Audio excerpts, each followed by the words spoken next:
Resolução da questão 21, semana 5. Curvas de solubilidade, como as apresentadas no gráfico abaixo, descrevem como os coeficientes de solubilidade de substâncias químicas em um determinado solvente variam em função da temperatura.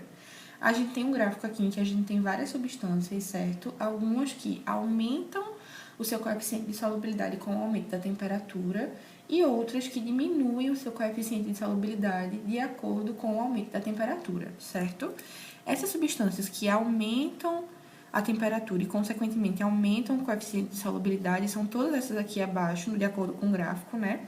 E por conta dessa característica aqui, são substâncias que possuem dissolução, né, endotérmica, certo? A única substância que diminui o coeficiente de solubilidade com o aumento da temperatura, né, a única substância que tem dissolução exotérmica é o sulfato de sério, certo? Considerando as informações apresentadas pelo gráfico acima, assinale a alternativa correta. Letra A. Todas as substâncias químicas são sais, com exceção da sacarose.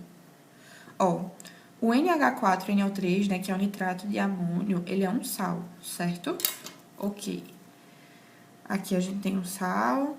Sacarose é uma substância covalente, uma substância molecular. Isso aí, né, é o que ele fala na alternativa. O NaI é um sal, que é o iodeto de sódio. O NaOH é uma base, certo? Não é um sal. NaBr é sal, KCl é sal e sulfato de sério também é sal.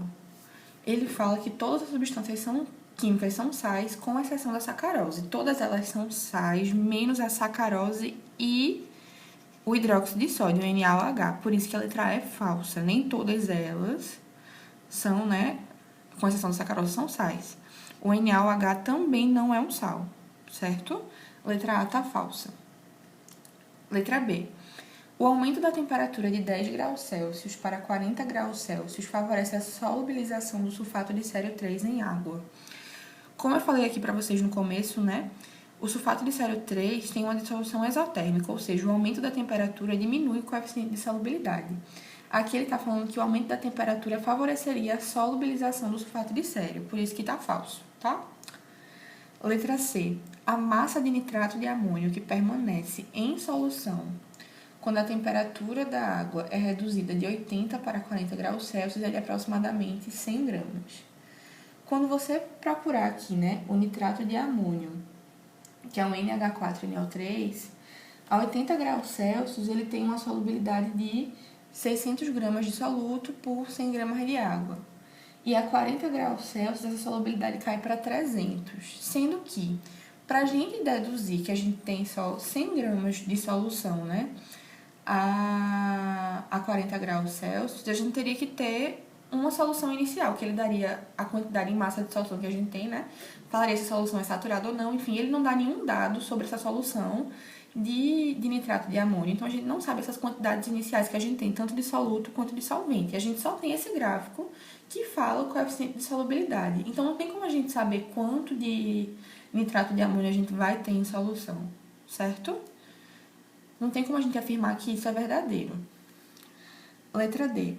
A dissolução do iodeto de sódio em água é endotérmica. O iodeto de sódio aqui, ó, que é o NaI, se vocês olharem direitinho no gráfico, ele aumenta o coeficiente de solubilidade com o aumento da temperatura. Então, realmente é uma dissolução endotérmica, certo? Letra D é a resposta correta. E a letra E, a 0 graus Celsius, todas as substâncias químicas são insolúveis em água. Não, a 0 graus Celsius, todas elas têm pelo menos um pouquinho de solubilidade em água. Se vocês olharem aqui a curva a 0 graus Celsius, ó, primeiro o Ce2SO4,3, que é pouco solúvel, mas ainda assim tem solubilidade em água. Depois o KCl, aí pertinho de 100 ali tem o NaBr, acima de 100 tem o NH4NO3, certo?